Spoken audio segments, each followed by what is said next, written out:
ومن أحسن قولا ممن دعا إلى الله وعمل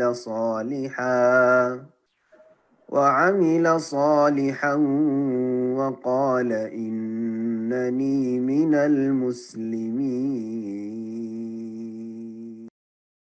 শুরুতেই প্রশ্ন নেব, প্রশ্ন করবেন মনিরা, আপনি প্রশ্ন করুন। আসসালামু আলাইকুম। ওয়ালাইকুম আসসালাম ওয়া রাহমাতুল্লাহি ওয়া বারাকাতুহু। আসলে প্রথমে অনুষ্ঠানের শুরুতে কোরআনের অর্থ সহ সরি, আমি কানাডা থেকে বলছি। জি বলেন। অনুষ্ঠানের শুরুতে কোরআনের অর্থ সহ একটা অডিও শোনানো হয়, আসলে ওটা কোন অ্যাপ থেকে শোনানো হয়? আমি বেশ কিছু ডাউনলোড করছি, কিন্তু বাংলা ডাবিংটা একেবারেই ভালো না। এটা যদি লিঙ্কটা দিতেন তাহলে আমি চাচ্ছিলাম ওটা ডাউনলোড করতে। তবে আমার এটা আসলে মনে হয় জি বোন, ইনশাআল্লাহ আপনি প্রোগ্রাম শেষে আমি আমার নাম্বারটা হয়তো আপনারা অনলাইনে পেতে পারেন, আর যদি না পান তো আমি ইনশাআল্লাহ আমার নাম্বারটা আপনাদেরকে বলে দেব। তো ইনশাআল্লাহ আপনি আমার সাথে যোগাযোগ করেন, আপনাকে লিংক পাঠিয়ে দেব ইনশাআল্লাহ। জি আমরা গ্রুপে দিয়ে দিচ্ছি ইনশাআল্লাহ। আচ্ছা, গ্রুপে দিচ্ছি। জি আচ্ছা।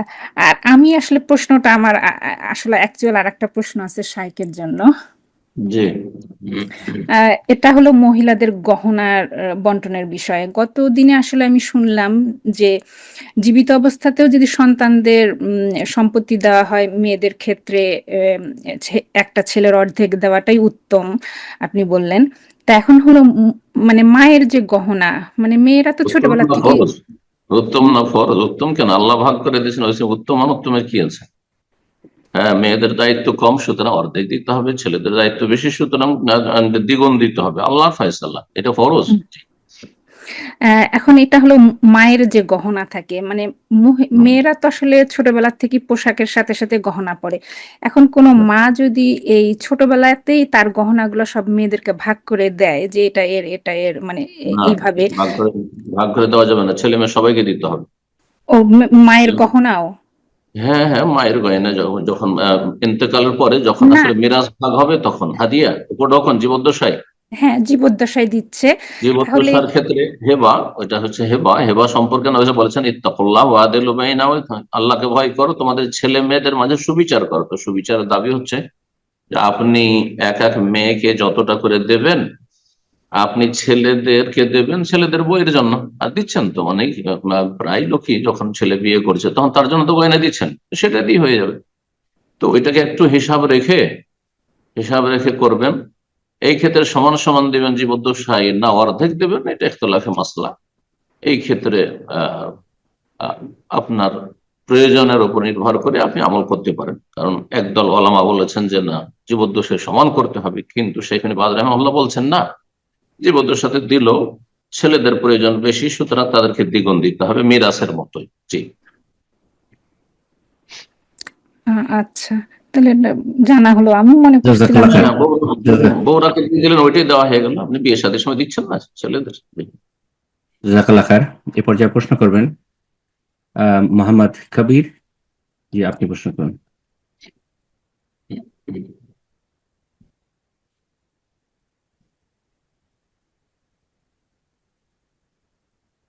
মোহাম্মদ, সরি আমি ভুল নাম মেনশন করেছি, মোহাম্মদ খায়ের। জি মোহাম্মদ খায়ের, আপনি প্রশ্ন করুন।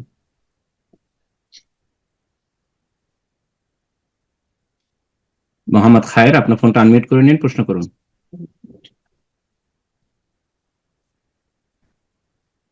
ওকে, ইনশাআল্লাহ এই পর্যায়ে প্রশ্ন করবেন সুলতানা নাসরিন। জি আপনি প্রশ্ন করুন। আসসালামু আলাইকুম ওয়া রাহমাতুল্লাহি ওয়া বারাকাতুহু। আমার একটা প্রশ্ন হলো হজ নিয়ে।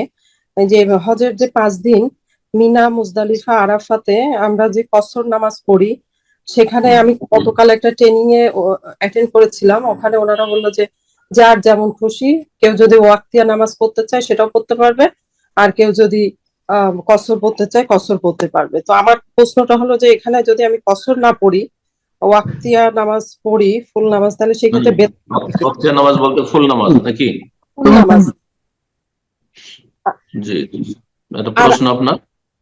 জি, আমার প্রশ্ন হলো যে এখানে কি বেদাত হবে কিনা যদি ফুল নামাজ পড়ে কসর না পড়ে?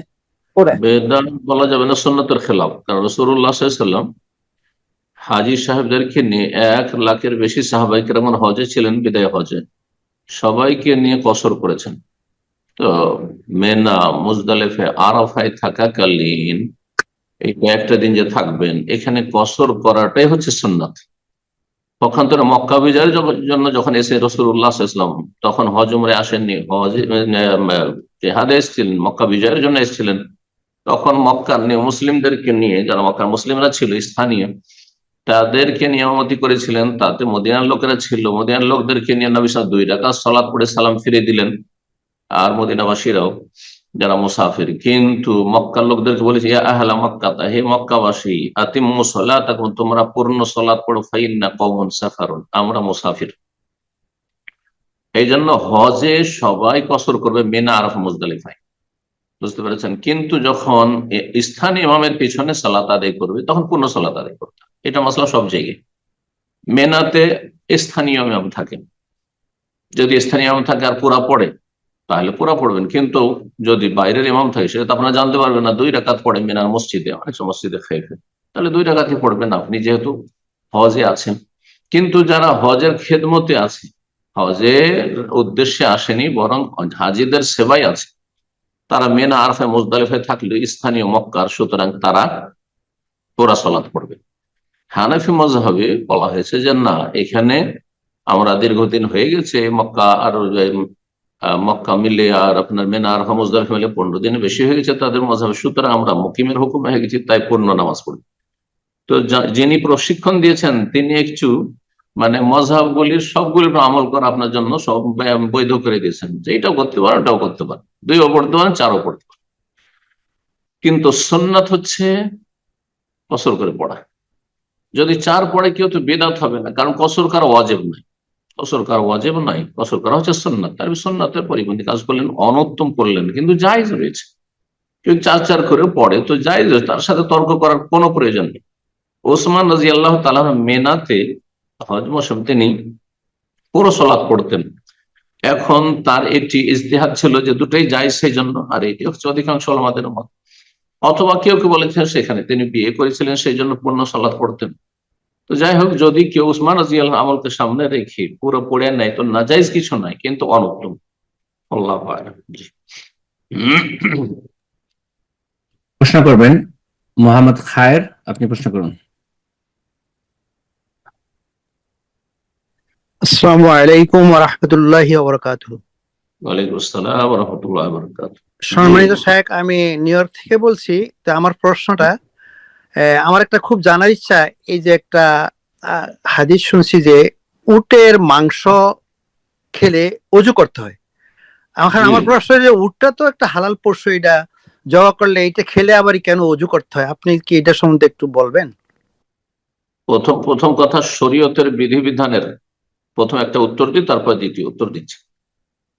প্রথম উত্তর হচ্ছে যে শরীয়তের বিধিবিধান, যে আল্লাহ কোনটা ফরজ করেছেন, কোনটা সুন্নাত করেছেন, কোনটা উযু নষ্ট হবে, কোনটা উযু নষ্ট হবে না, এগুলোর ক্ষেত্রে কেন শোকজ আল্লাহকে করতে হবে না।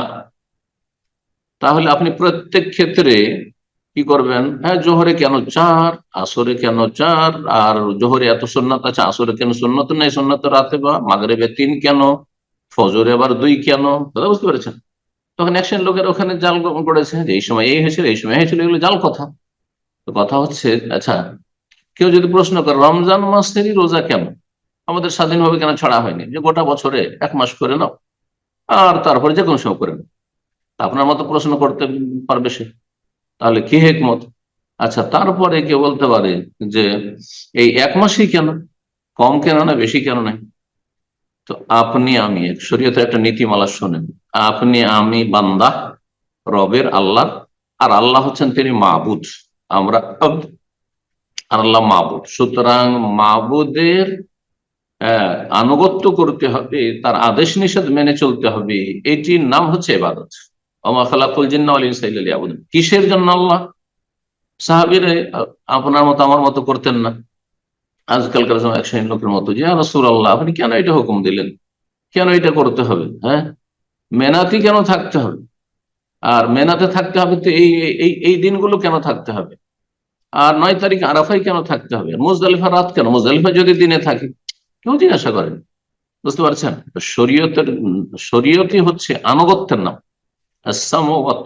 আল্লাহর দিনের কথা শোনা কোরআন সুন্নাহ থেকে দলিল ভিত্তিতে এবং তার বাস্তবায়ন করা। তো রাসূলুল্লাহ সাল্লাল্লাহু আলাইহি ওয়াসাল্লামকে যখন জিজ্ঞাসা করা হয় আনা তাওয়াদ্দাউ মিন লাহমিল গানাম, আমরা ছাগল বকরির গোশত খেয়ে ওযু করবো, বলছে লা, করতে হবে না। জিজ্ঞাসা করা হয়েছে যে আনা তাওয়াদ্দাউ মিন লাহমিল ইবল, হ্যাঁ ওটার গোশত খেয়ে ওযু করবো কিনা, না ওযু করো। এখন হেকমত, এখন আসল উত্তর দেওয়ার পরে কেউ কেউ বিভিন্ন রহস্য বর্ণনা করেছেন। এটা ওলামাদের কথা, এটা আল্লাহর কথা না, রাসূলের কথা না। হ্যাঁ, হতে পারে এরকম হিকমত যে প্রতিটি পশুর একটা হয়তো খারাপ দিক আছে, বদ স্বভাব আছে, খারাপ দিক আছে, তার গোশতে একটা আপনার পার্শ্ব প্রতিক্রিয়া আছে। তো উঠে আছে ওইরকম কিছু একটা। উটকে নবী সাল্লাল্লাহু আলাইহি ওয়াসাল্লাম বলেছেন এটা জিন থেকে পয়দা করা হয়েছে। এখন জিন থেকে পয়দা করা হয়েছে, এইটাই বা কি ব্যাখ্যা? আল্লাহু আ'লাম, আল্লাহ ভালো জানেন। কিন্তু হাদিস আছে। তাহলে জিনের মতো বদমাইশি হ্যাঁ আছে উটের মধ্যে। উটের গোশত খেয়ে আপনার ওই রকমের স্বভাব হইতে লাগবে, হ্যাঁ জিনের মতো স্বভাব হইতে লাগবে। তো এই স্বভাব যাতে আপনার না হয়ে যায় উটের গোশত খাওয়ার কারণে, এই জন্য বলা হচ্ছে উজু করো, উজু করলে সে অনিষ্টটা দূর হয়ে যাবে। এই হিকমতটা বর্ণনা করা হয়েছে। যেমন যারা শুকরের গোশত খায়, আযাকুমুল্লাহ, আল্লাহ আপনার পশ্চিমা দেশে থাকছেন, যারা শুকরের গোশত খায় তাদের মধ্যে একটা বদ অভ্যাস হয়ে গেছে। সেটা হচ্ছে তারা গায়রতবিহীন, তাদের আত্মমর্যাদা বোধ বলে কিছুই নেই, কিছুই নেই তাদের মধ্যে। বুঝতে পেরেছেন? গায়রত বলে কিছু নেই। স্ত্রী তার চোখের সামনে অন্যের সাথে যা ইচ্ছা তাই করছে, স্বামী স্ত্রী চোখের সামনে যা ইচ্ছা তাই করছে। এটা হচ্ছে তাদের পশ্চিমা সভ্যতা। কিসের কারণে? এই শুকরের গোশত খাওয়ার কারণে। জি, তো সীমা লঙ্ঘন করলে এমনটাই হয়। তো এইরকমই হেকমত উটের গোশতের ক্ষেত্রে উলামায়ে কেরামগণ বর্ণনা করেছেন। আল্লাহু তাআলা আ'লাম। প্রশ্ন করবেন সুলতানা ইয়াসমিন। জি, আপনি প্রশ্ন করুন।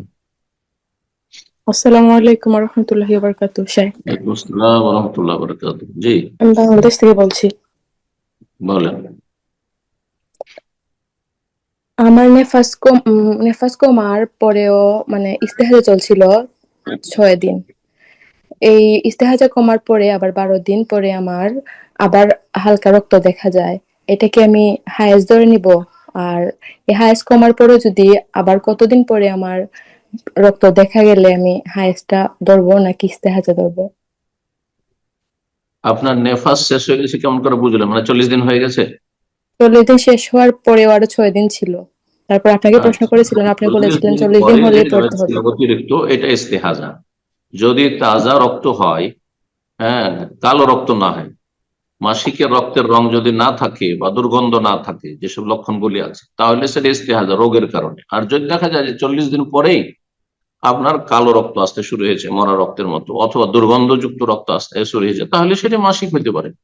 মাসিক যে 40 দিন পরে হবে না এমন কথা নেই, হতে পারে। অধিকাংশ মহিলাদের বাচ্চা হওয়ার পরে কয়েক মাস যখন বাচ্চা দুধ পান করে তখন মাসিক শুরু হয় না, কিন্তু অনেকের ব্যতিক্রম হয়, তাড়াতাড়ি শুরু হয়ে যাবে। আশা করি বুঝতে পেরেছেন। তো আপনাকে রং দেখে চিনতে হবে, লক্ষণ দেখে চিনতে হবে। আর তারপরে সময়সীমা যদি দেখা যায় দীর্ঘদিন হয়ে যাওয়ার পরে হচ্ছে, আর সেই মাসিকের সময়গুলোতে এই এতদিন যে কয়েকদিন আপনার অভ্যাস ছিল আগের মাসিক হওয়ার, সেটাই, তাহলে সেটা মাসিক। জি, বারাকাল্লাহু ফিক। আমি প্রশ্ন করবেন দিলারা, আপনি প্রশ্ন করুন।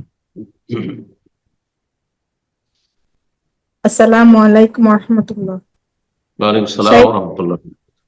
শাইখ, আমি ঢাকা থেকে। বলেন।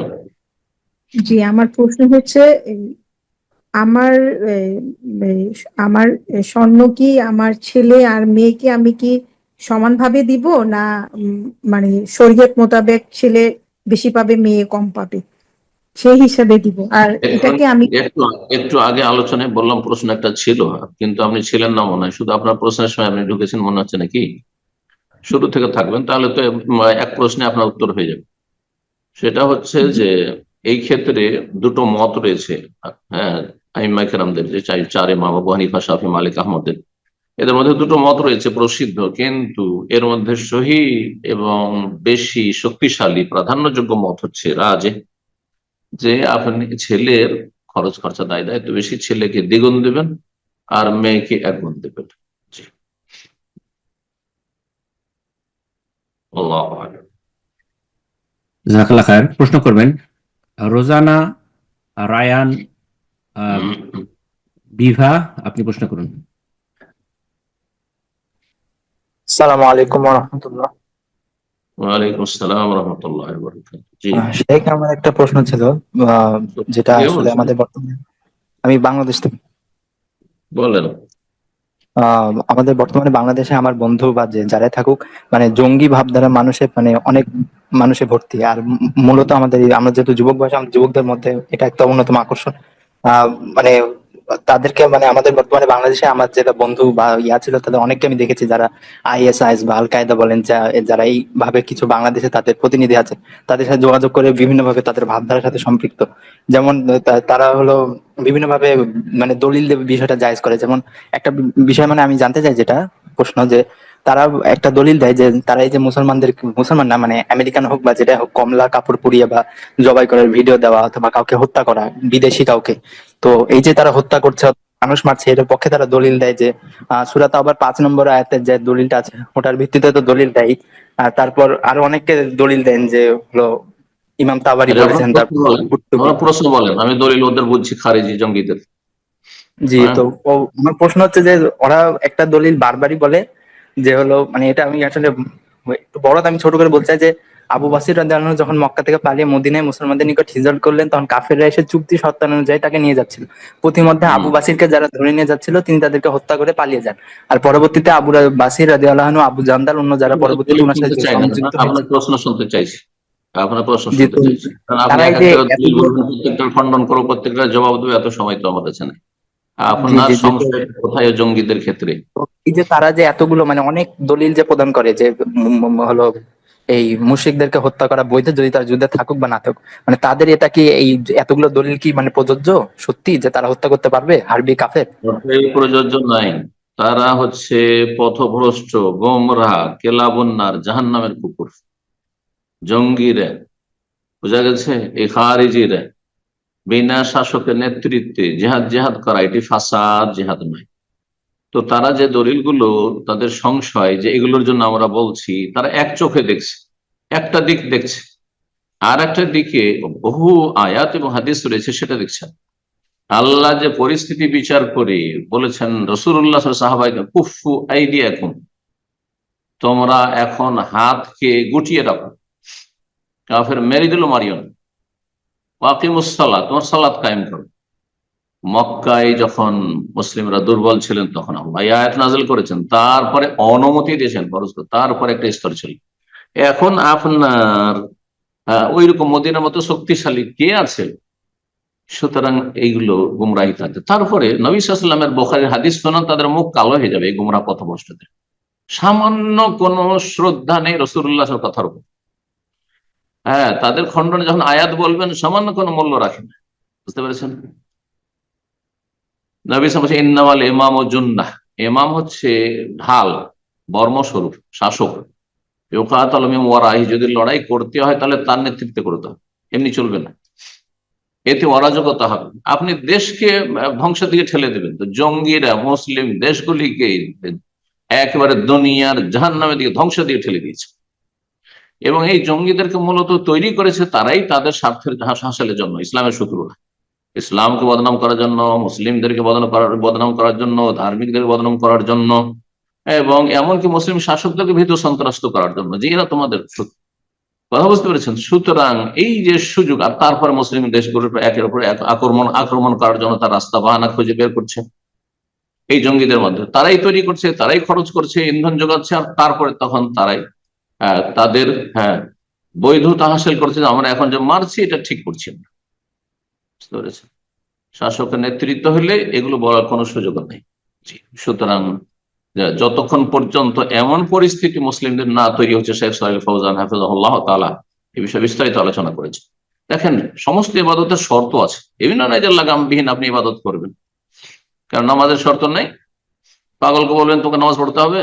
হ্যাঁ, আপনি মুমূর্ষু বেহুশ লোককে বললেন নামাজ পড়তে, নামাজ পড়াইতে হবে? আচ্ছা, রমজান মাসে মুসাফির, হ্যাঁ, কষ্টের সফর, তারপরে আপনার অসুস্থ, একবার খুব বেশি অসুস্থ, রোজা রাখলে মরে যাবে, যে না রোজা রাখতে হবে, পয়সা নেই, বাড়িতে খেতে নেই, স্ত্রীর খরচ নেই, ছেলে মেয়ের খরচ নেই, আর বলছে হজ ফরজ আছে না, শর্ত আছে? সমস্ত ইবাদতের শর্ত আছে, ওই রকম জিহাদেরও শর্ত আছে, বুঝে না? এগুলো জাহেল সোফাহুল আহলাম, নবী সাল্লাল্লাহু আলাইহি ওয়াসাল্লাম খারেজি জঙ্গিদের সম্পর্কে বলেছেন যে এরা অল্প বয়সী বোকা লোক হবে। আহলাম, সোফাহা, সোফাহা সফির বহু বচন, সফি মানে নির্বোধ, বোকা টাইপের, এদের দিনের জ্ঞান কম, এই জন্য কোনো ভালো স্কলার, ভালো আলেমকে এদের সাথে মোটেই পাবেন না, মোটেই পাবেন না। যদি দেখেন যে তাদের যে নেতা, তার নেতার হদিস খুঁজে পাই না যে একই কে তৈরি করলো, হঠাৎ করে কে তৈরি করলো, জি তারাই তৈরি করেছে ইসলাম শত্রুরা। আল্লাহ সমানিষ্ট হয়ে যেন মুসলিম জাতিকে বেঁচে থাকার তৌফিক দান করে। সতর্ক সাবধান, যদি কোন জঙ্গি থাকে আপনাদের ফ্রেন্ড সার্কেলে, আত্মীয় স্বজন, তাহলে তাদের সাথে সম্পর্ক পুরোপুরি বিচ্ছিন্ন করেন। এটি শরীয়তের দৃষ্টিতে ফরজ, আল্লাহর বিধান, এটি রাসূলুল্লাহ সাল্লাল্লাহু আলাইহি ওয়াসাল্লামের বিধান। এই যে খারেজিদের সাথে সম্পর্ক ছেদ করতে যেমন আলী রাদিয়াল্লাহু তাআলা আনহু করেছেন, তাদের বিরুদ্ধে লড়াই করেছেন, হ্যাঁ, এবং সেটা সবচেয়ে বড় সওয়াবের কাজ, তাদেরকে দমন করা, নির্মূল করা এই জঙ্গিদেরকে, কথা বোঝা গেছে। সুতরাং এই জিহাদ আর ফাসাদকে একাকার করে দিবেন না। জঙ্গিদের, হ্যাঁ, যেসব অপকর্ম সেগুলি জিহাদ নয়, সেগুলি ফাসাদ। আল্লাহ এসব অনিষ্ট থেকে বাঁচিয়ে রাখুন, আর এদের থেকে সম্পর্ক পুরোপুরি ছিন্ন করুন, না হলে আপনি আল্লাহর গজব ডেকে নিয়ে আসবেন, রাসূলুল্লাহ সাল্লাল্লাহু আলাইহি ওয়াসাল্লামের বিরোধিতা করবেন, এবং তার সাথে আপনি নিজেকে ধ্বংসের দিকে ঠেলে দিবেন, যে আর নিজের ছেলে মেয়ে, পরিবার, বংশধরকে, বরং আপনার মতো ধার্মিক লোকগুলো ধ্বংসের দিকে ঠেলে দিবেন, যেমন আব্দুর রহমান বাংলা ভাই ধ্বংসের দিকে ঠেলে দিয়েছে। বুঝা গেছে? আল্লাহ বুঝার তৌফিক দান করুন। প্রশ্ন করবেন কাজী সোহাগ, জি আপনি প্রশ্ন করুন। আসসালামু আলাইকুম ওয়া রাহমাতুল্লাহি ওয়া বারাকাতুহু। ওয়ালাইকুম আসসালাম ওয়া রাহমাতুল্লাহি ওয়া বারাকাতুহু। জি শাহেখ, আমি দিনাজপুর বাংলাদেশ থেকে বলেছি। জি, যে আমার প্রশ্নটা হচ্ছে বলছেন? জি, আমি দিনাজপুর বাংলাদেশ থেকে বলছিলাম। বলেন বলেন, তাড়াতাড়ি বলেন। যে আমার প্রশ্নটা হচ্ছে সালাত নিয়ে। সালাতে জালসা ইস্তেরাহা, এটা কি করাটা সুন্নাহ নাকি না করাটা সুন্নাহ? আর হচ্ছে কোনটা? জালসাতুল, জি জি জি জি, আর এর সঙ্গে হাদিসের আলোকে সুন্নাত, সেটা বার্ধক্যের কারণে নয় নবী সাল্লাল্লাহু আলাইহি ওয়াসাল্লাম, বরং সুন্নাত। এটা হচ্ছে শাফি মাযহাব, মালিক মাযহাব, আহলে হাদিসদের মাসলাক। আর হানাফি আর হাম্বলীদের কাছে বলছে এটা বার্ধক্যের কারণে, যদি কারো প্রয়োজন হয় তাহলে করবে, ইখতিলাফি মাসলা। কিন্তু জালসা ইস্তিরাহ সহিহ বুখারী হাদিস দ্বারা প্রমাণিত, এটি ওজরের কারণে, অসুবিধার কারণে নয়, যে শরীর ভারী হয়ে গেছিল তাই করেছেন, বরং এটি সুন্নাত। কেউ করলে ভালো, সুন্নাত মুস্তাহাব, না করলে হাদিস। এর বিপরীত হাদিস রয়েছে মুসনাদ আহমদে, আবু দাউদে রয়েছে, নবী সাল্লাল্লাহু আলাইহি ওয়াসাল্লাম দাঁড়িয়ে যেতেন লা সুদুরি কাদমাই, জি, পায়ে ভর দিয়ে দাঁড়িয়ে যেতেন, এই হাদিসও রয়েছে, হাদিস হাসান বা সহিহ। সুতরাং সেটি জায়েজ, আল্লাহু আ'লাম।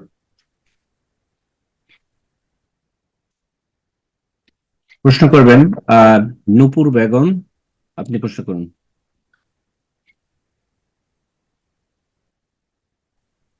আসসালামু আলাইকুম। ওয়ালাইকুম আসসালাম ওয়া রাহমাতুল্লাহি ওয়া বারাকাতুহু।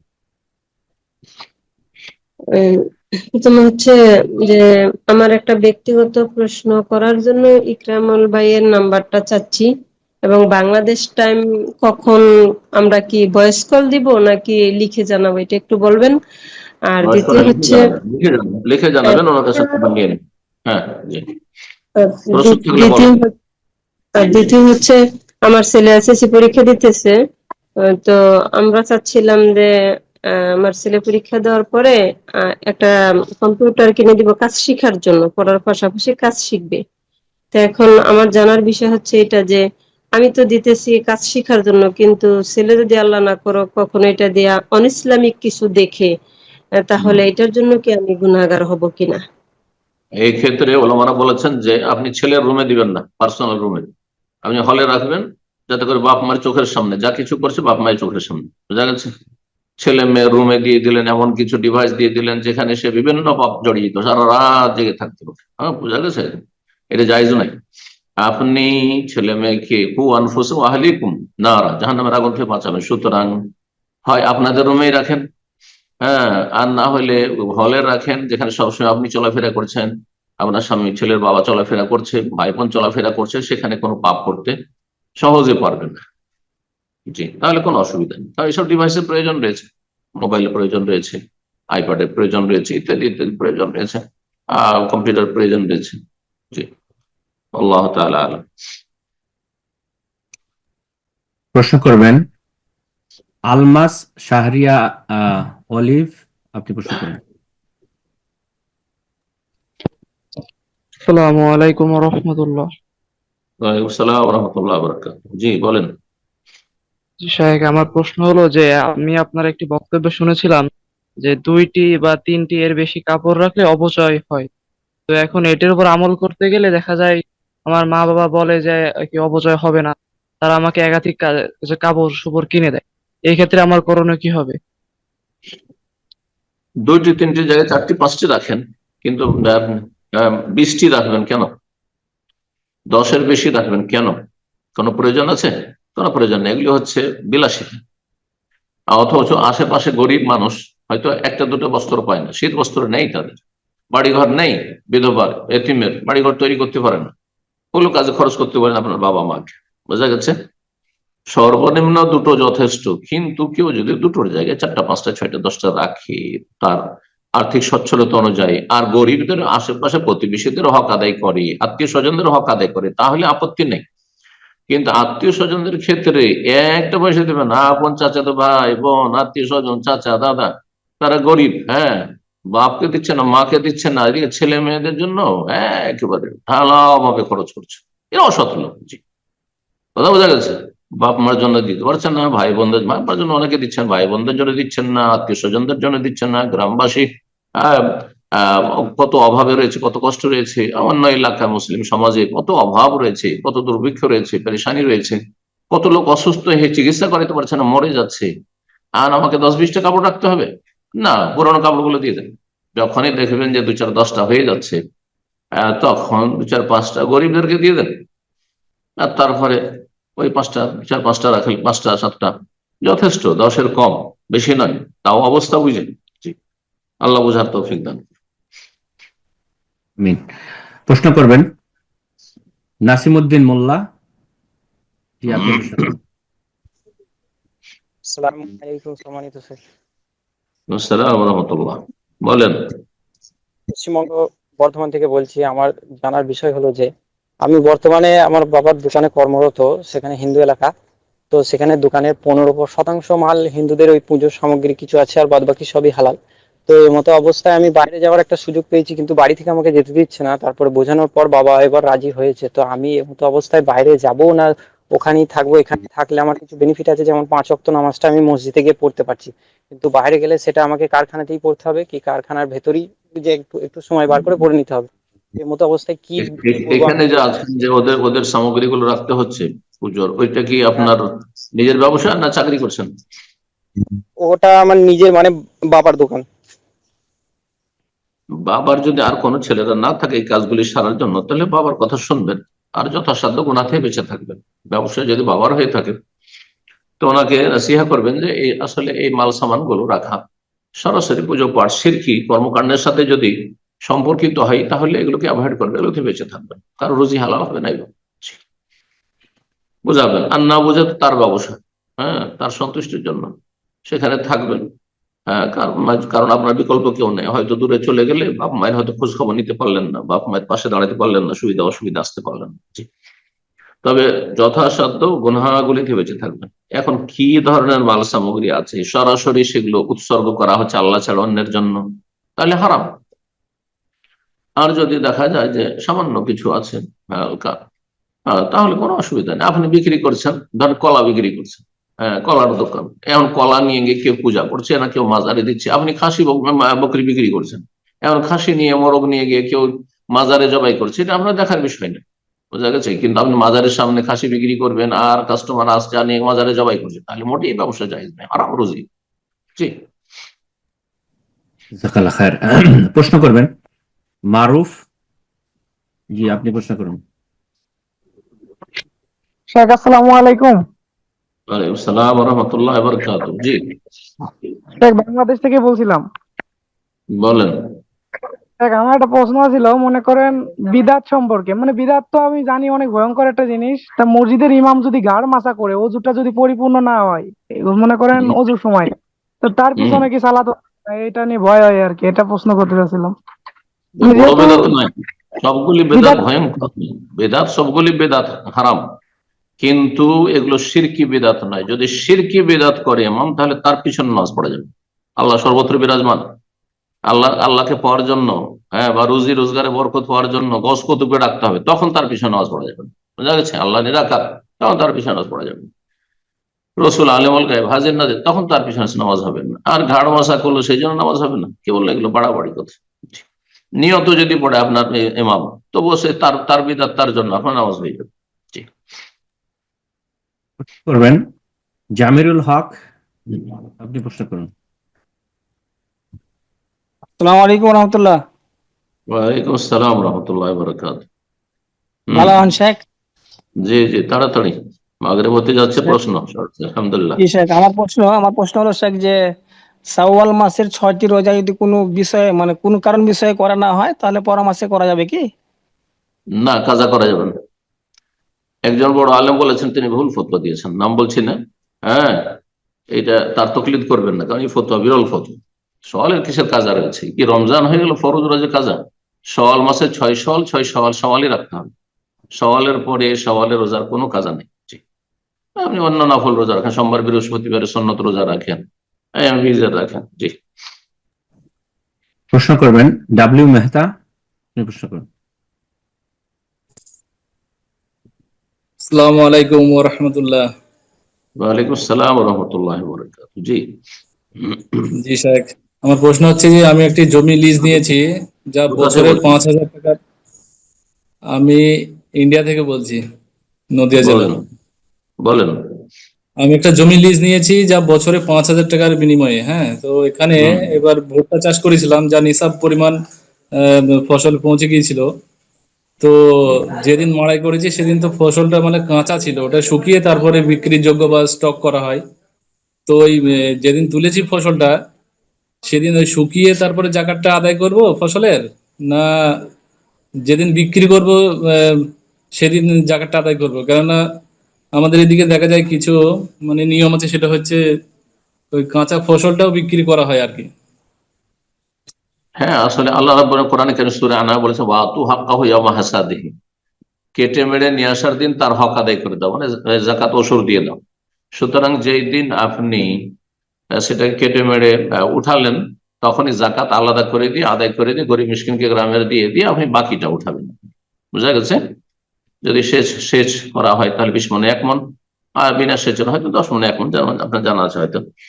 আর এইভাবে আপনি যদি শুকানোর অপেক্ষায় থাকেন, তো বিলম্ব করলেন, হতে পারে গরিবের তখনই প্রয়োজন ছিল, এই জন্য এইসব শুকানো টুকানো নাই, সাথে সাথে দেবেন। ইয়াউমা হাসাদি আল্লাহ বলেছেন, এই নয় যে শুকিয়ে নেওয়ার পরে ইউবসেহি, শুকিয়ে নিয়ে তাহলে উঠিয়ে নিয়ে ভাপিয়ে নিয়ে, এসব বলা হয়নি। চাউল বের করে নিয়ে না, ধান দিয়ে দেন। বুঝতে পেরেছেন? কিন্তু যদি বিলম্ব হয়ে গিয়ে থাকে তো সাথে সাথে দিয়ে দেন এখন। আর তারপর বিক্রি করবেন কখন, তখন দিবেন ওসর, এটা মোটেই জায়েজ নাই। যত বিলম্ব হচ্ছে গুনাহ হচ্ছে। বারাকাল্লাহু ফিক।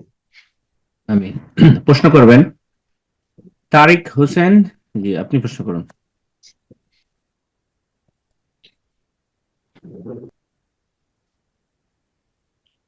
জি, আপনার ফোনটা আবার মিউট করে ফেলেছেন, আবার ফোনটা আনমিউট করে নিন। আসসালামু আলাইকুম শেখ, বাংলাদেশ থেকে বলছিলাম। বলেন। জি, আমার একটু প্রশ্নটা একটু জটিল, কিন্তু মানে একটু খুবই প্রয়োজনীয়। যে একটা হচ্ছে যে অনেকেই বলে যে মনে মনে তালাক দেওয়া, ঠিক আছে? এখন এই মনে মনে তালাক মানে কিভাবে বললে তালাকটা হয়ে যাবে, এটা একটা বিষয়। আর দ্বিতীয় কথা হচ্ছে যেমন সহবাসের পরে, মাসিকের পর সহবাসের পরে মানে স্ত্রী খুবই আনুগত্যশীল, কিন্তু তারপরও দেখা যায় যে মেয়ে মানুষ তো মেয়ে মানুষই, কিন্তু তার কথাবার্তার মানে যে কোনো একটু মানে রাগের কারণে যে মনে শয়তানে সবসময় ধোকা দেয়, যে এরকম ধোকা যে যে কি বলে যে মনটা চায় যে ছেড়েই দিই, ঠিক আছে? এরকম আর কি ওয়াসওয়াসা আসে। তারপরে মানে শুধু মানে এইসব বিষয়ে শুধু ওয়াসওয়াসা আসে যে তালাক মানে একটা দিয়ে দেবো কিনা বা বা এরকম আর কি, যে একটা রাগ আর কি হয়। এখন সেই ক্ষেত্রে কি হয়ে যাবে? এত লম্বা শুনতে তো সময় নেই আমাদের কাছে, আপনি প্রশ্ন বলেন। জি, এখন বিষয়টা হচ্ছে যে মনে মনে মনে তালাক দিলে মানে তালাক দেওয়ার ধরনটা কি, এবং যে তালাকের ব্যাপারে যে ওয়াসওয়াসা আসে বারবার, যে ওয়াসওয়াসা আসে তার থেকে তালাক হয়ে যাবে? উত্তর শুনুন। বলছি যে জাযাকাল্লাহ, বলছি যে যদি জিহ্বা নড়ান, ঠোঁট নড়ান আর সাউন্ড না হয় তবু তালাক হয়ে যাবে। কোনো সাউন্ড করলেন না, লিখে দিলেন যে আমি আমার স্ত্রীকে তালাক দিলাম, তাহলে তালাক হয়ে যাবে। লিখলেও উচ্চ স্তরে জোরে বললেন, তার সামনে, তার চোখের আড়ালে, বন্ধুদের সামনে বললেন, হ্যাঁ আপনার বাপ মায়ের সামনে বলেছেন, আপনার স্ত্রী জানেই না, আমি আমার স্ত্রীকে তালাক দিলাম, তালাক হয়ে যাবে। কিন্তু শুধু ওয়াসওয়াসা হলে তালাক হবে না। ওয়াসওয়াসার জন্য ধরবেন না, নবী সাল্লাল্লাহু আলাইহি ওয়াসাল্লামের হাদিস রয়েছে। জি, কোরআনে কারীমের আয়াত দলিল রয়েছে। আল্লাহ জাযাকাল্লাহ খায়ের শেখ। সময় শেষের দিকে যাচ্ছে, তো আরো দুই একটা প্রশ্ন নেওয়া যাবে না? শেখ শেষ করবেন এখানে? জি জি, এখন সময় বাড়ছে, ঠিক আছে, 5 জি, মিনিট। 5 মিনিট, জি ইনশাআল্লাহ। তো এই পর্যায়ে প্রশ্ন নেব, প্রশ্ন করবেন আদিব হাসান। জি আদিব হাসান, আপনি প্রশ্ন করুন। আসসালামু আলাইকুম শেখ, আমি বাংলাদেশ থেকে বলছি। জি, জি, আমার তালাকের ক্ষমতা সংক্রান্ত একটা প্রশ্ন ছিল যে নিকাহনামা, আমার বিয়ের পূর্বে নিকাহনামা খসড়া করতে দেওয়া হয়, সেখানে আমি লিখি যে বাংলাদেশের প্রচলিত আইন অনুসারে, এবং সেটা রেজিস্ট্রার লিখেন যে হ্যাঁ তিনি তালাকের ক্ষমতা প্রদান করেছেন। আইনের ভাষায় দুটো জিনিসই একই, যে মানে লিখিত নোটিশের মাধ্যমে তালাকটা দিতে হবে। আমি আমার স্ত্রীকে এইভাবে ক্ষমতাটা দিয়েছিলাম, আমার নিয়ত ছিল এটা। এখন কোনো কারণে যদি আমার স্ত্রী মৌখিকভাবে তালাকটা দেয়, তাহলে কি তালাক হবে, নাকি তাকে মানে ইয়া অনুযায়ী ওভাবেই দিতে হবে, লিখিতভাবে দিতে হবে? যদি তাকে আপনি তফবিজ করে দেন, মানে অথরাইজ করে দিলেন, এটা তালাক তফবিজ দ্বারা বলছে, তাহলে তালাক হয়ে যাবে। এমন আপনার স্ত্রী নয়, আপনি যদি কোনো বন্ধুকেও, হ্যাঁ কোনো ভাই বেরাদেরকে, কোনো শেখকে অথবা বাপকে মাকে অথরাইজ করে দেন, আপনাকে আমার তালাক দেওয়ার এখতিয়ারটা পুরো দিলাম, আর আপনার বাপ তালাক হয়ে যাবে। জি, সেটা মুখে বলুক আর লিখুক, সরকার আইন করে সবকিছু লেখাপড়ার মাধ্যমে, মুখে বললো তালাক হয়ে যাবে। জি, জাযাকাল্লাহ খায়ের শেখ। তো সম্ভবত উনি জানতে চাচ্ছিলেন যে উনি যে লিখিত তালাকের কথা লেখা আছে, যে লেখার মাধ্যমে তালাক দিবে, এটা যদি সে মুখে বলে তাহলে কি তালাক হবে, না লিখিত ভাবেই দিতে হবে? এখন জমি রেজিস্ট্রি করতে হবে, লিখিত করতে হবে, কিন্তু লিখিত না করে টাকা পয়সা দিয়ে দেয়, জমি কেনা হয়ে গেছে তার। কথা বুঝতে পারছেন? আমি কথা বললে হবে না যে না তোমাকে জমি দিব না, তুমি টাকা নিয়ে ফেলেছো। এটা তো সরকারি আইন সেফটির জন্য, হ্যাঁ নিরাপত্তার জন্য করা হয়েছে। কিন্তু আসল হচ্ছে সে মুখে বলুক আর লিখে বলুক, তাকে অথরাইজ করেছে, কাউকে কেউ তফবিজ করে দিয়েছে, দায়িত্ব দিয়ে দিয়েছে, আমার তালাক আমিও দিতে পারি, তুমিও দিয়ে দিতে পারো। যে কোনো ব্যক্তি তালাক দিলে তালাক হয়ে যাবে, যাকে দায়িত্ব দিয়েছে। জাযাকাল্লাহ খায়ের। তো প্রশ্ন করবেন উসমান গনি। জি আপনি প্রশ্ন করুন। আসসালামু আলাইকুম ওয়া রাহমাতুল্লাহি ওয়া বারাকাতুহু। আমি ইন্ডিয়া থেকে বলছিলাম। জি, আমার প্রশ্ন হচ্ছে যে হজ্জের ওয়াদা মানে যেটা বিদায় তওয়াফ আছে, যারা মক্কায় হারাম শরীফের আশেপাশে বা হারাম শরীফের বাইরে মানে হুদুদে হারামের বাইরে থাকে, তাদের জন্য কি মানে তওয়াফে বিদা যেটা আছে সেটা করলে হবে না না করলেও হবে? যারা হুদুদে হারামে থাকে তাদের জন্য বিদায় তওয়াফ নেই।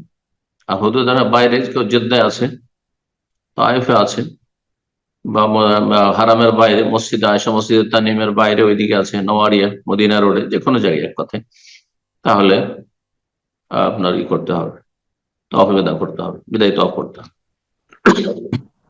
প্রশ্ন করবেন তাহমিনা। আপনি প্রশ্ন করুন।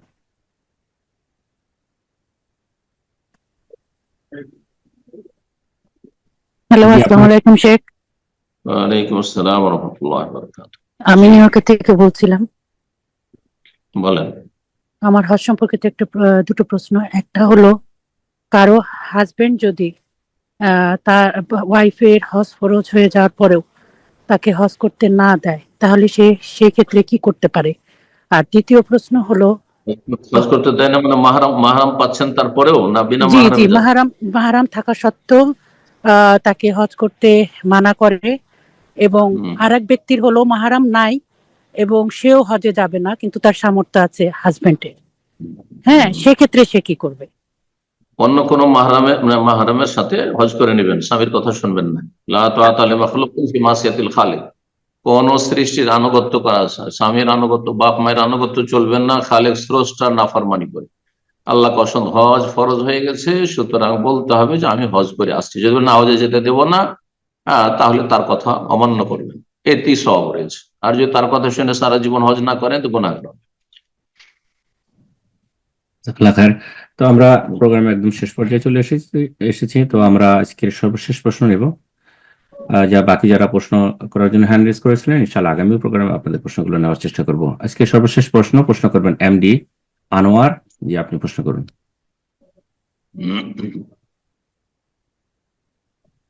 এমডি আনোয়ার, আপনার ফোনটা আনমিউট করে নিন, প্রশ্ন করুন। জি, আসসালামু আলাইকুম শাইখ। ওয়ালাইকুম আসসালাম ওয়া রাহমাতুল্লাহি ওয়া বারাকাতুহু। জি বলেন। আমি ইন্ডিয়ার পশ্চিমবঙ্গ থেকে বলছিলাম। বলেন। অ্যাকচুয়ালি বছর তিনেক আগে আমার শ্যালক মানে আমার স্ত্রীর ভাই আমার কাছ থেকে মোটামুটি 5 লাখ টাকা ধার নিয়েছিল